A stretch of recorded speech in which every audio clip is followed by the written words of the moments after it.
Kita semua tahu, nggak ada yang bisa meramal masa depan. Itu udah pasti. Tapi, yang bisa kita lakukan adalah melihat kekuatan-kekuatan apa aja yang lagi ngebentuk masa depan itu sekarang. Mulai dari hal paling pribadi, yaitu biologi tubuh kita, sampai ke skala paling besar, planet tempat kita tinggal. Dan di setiap belokan, selalu ada pilihan-pilihan besar yang nggak bisa kita hindari. Karena disinilah, di persimpangan antara teknologi dan kemanusiaan, nasib kita semua dipertaruhkan. Yuk kita mulai? Nah, kutipan ini penting banget. Ini jadi inti dari seluruh pembahasan kita. Teknologi itu ya cuma alat, netral. Dampaknya mau jadi surga atau neraka, itu 100% tergantung gimana cara kita, sebagai individu dan sebagai masyarakat, memakainya setiap hari. Oke, kita mulai dari yang paling dekat sama kita. Teknologi yang bisa secara langsung mengupgrade tubuh dan pikiran kita. Dan ini bukan lagi omongan di film-film fiksi ilmiah loh, ini nyata. Coba deh bayangin, sebuah dunia di mana kita bisa menaklukkan batasan-batasan biologis kita, di mana penyakit-penyakit parah dan proses penuaan itu bukan lagi takdir, tapi cuma masalah teknis yang ada solusinya. Dan ini bukan cuma mimpi di siang bolong. Kita udah ngomongin kemungkinan buat hidup lebih dari 122 tahun, menumbuhkan organ baru di laboratorium, bahkan bikin ayam nelorin telur yang isinya obat penurun kolesterol. Penyakit kayak Alzheimer bisa jadi cuma cerita lama berkat teknologi sel punca. Janjinya itu luar biasa banget.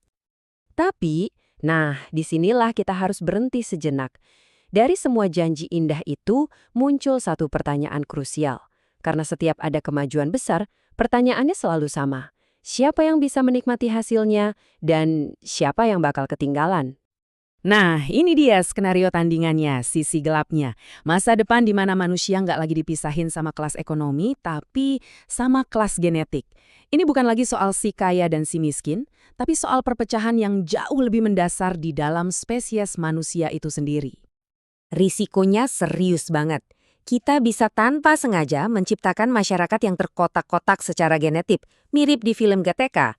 Privasi kita bisa lenyap total, karena data genetik kita bisa ngebocorin semua rahasia kesehatan kita. Dan yang mungkin paling mengerikan, kita bisa menciptakan jurang pemisah permanen antara manusia yang di-upgrade dan yang alami. Dua jenis manusia yang hidup di dunia yang sama, tapi dengan realitas biologi yang sama sekali beda. Oke, dari urusan tubuh, sekarang kita geser keluar. Kita lihat dunia di sekitar kita. Tentang sistem-sistem pintar yang bakal ngejalanin kota, rumah, dan bahkan kehidupan kita sehari-hari. Konsep dibaliknya itu sederhana, namanya piramida DIKW. Gini deh, semuanya berawal dari data mentah yang dikumpulin sensor. Data itu diolah jadi informasi yang berguna. Dari situ, sistem dapat pengetahuan. Dan puncaknya adalah kebijaksanaan. Sistemnya jadi cukup pintar buat ngambil tindakan. Contohnya, kulkas pintar kamu otomatis pesan susu baru sebelum susu yang lama habis. Janjinya sih surga banget. Dunia yang seolah bisa baca pikiran kita, tahu apa yang kita butuhin bahkan sebelum kita sadar kita butuh. Sebuah ekosistem di mana semuanya serba nyambung, serba mulus, bikin hidup kita jadi super gampang, aman, dan efisien. Manfaatnya banyak banget. Coba bayangin. Kota nggak ada macet lagi karena semua mobil jalan sendiri. Atau bisa dioperasi sama dokter bedah paling jago di dunia, padahal dokternya ada di benua lain. Konsep kepemilikan bahkan bisa berubah total. Kita nggak perlu punya mobil lagi, cukup pakai pas butuh aja. Tapi, kita harus selalu bertanya, berapa harga yang harus kita bayar buat semua kenyamanan ini? Apa yang kita tukar untuk mendapatkan dunia yang serba otomatis ini? Pada akhirnya, kita dilempar ke pilihan yang sulit banget. Mau aman atau mau bebas? Pilihannya cuma dua.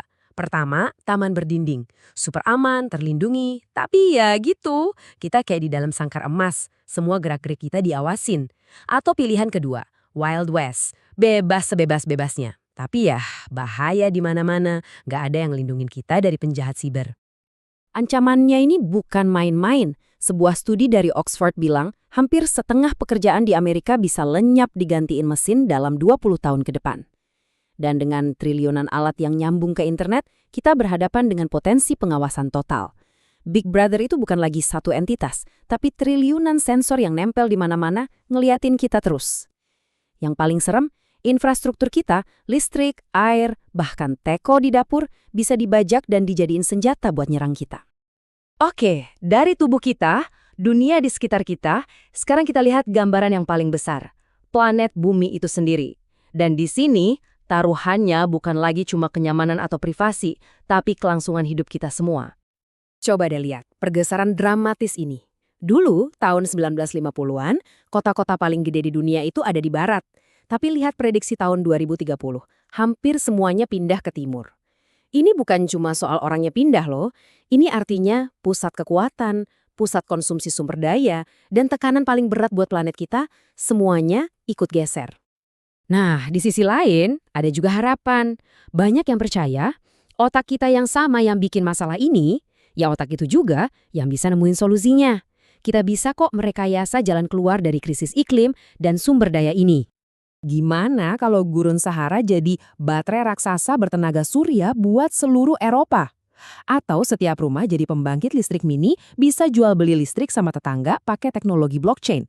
Bahkan aspal jalanan bisa ngasilin listrik cuma dari mobil yang lewat di atasnya. Gila kan? Inovasinya itu benar-benar ada. Tapi ini dia pertanyaan yang paling penting. Apakah inovasi kita cukup cepat buat ngejar kerusakan yang udah kita buat? Ini kayak balapan sama waktu. Inovasi kita lari kenceng, tapi kerusakan yang kita timbulkan mungkin lari lebih kenceng lagi. Jangan-jangan kita udah ketinggalan. Coba renungkan angka ini baik-baik. 1000 kali lipat. Itulah kecepatan kepunahan spesies makhluk hidup saat ini kalau dibandingin sama ritme alaminya bumi sebelum zaman industri. Ini udah bukan lagi sekedar perubahan iklim. Ini semacam mutilasi ekologis dalam skala yang belum pernah ada sebelumnya. Kenyataannya emang pahit. Para ilmuwan bilang kita ini lagi masuk ke periode kepunahan massal ke-6. Dalam 40 tahun terakhir aja, setengah populasi satwa liar di dunia udah musnah. Dan pemandangan kayak kutub utara nggak ada esnya lagi di musim panas, itu sebentar lagi bisa jadi kenyataan. Jadi, setelah kita lihat semua janji-janji manis dan ancaman-ancaman yang mengerikan tadi, kita sampai di satu kesimpulan yang nggak bisa dihindari. Masa depan itu bukan sesuatu yang datang gitu aja ke kita. Justru, kitalah yang membuatnya. Kalau kita lihat sejarah, polanya selalu sama. Yang menang itu mereka yang berani lihat kenyataan, sepahit apapun itu. Yang kalah, ya mereka yang sibuk menyangkal, pura-pura nggak ada masalah. Nah, pertanyaannya sekarang buat kita mau jadi yang mana? Jadi, pada akhirnya, pertanyaan ini bukan buat para futuris atau ilmuwan di luar sana. Pertanyaan ini buat saya, buat Anda, buat kita semua. Teknologi udah ngasih kita kekuatan yang luar biasa, kekuatan untuk menciptakan keajaiban, sekaligus kekuatan untuk menghancurkan segalanya. Jadi, pilihan ada di tangan kita. Kita mau pilih yang mana?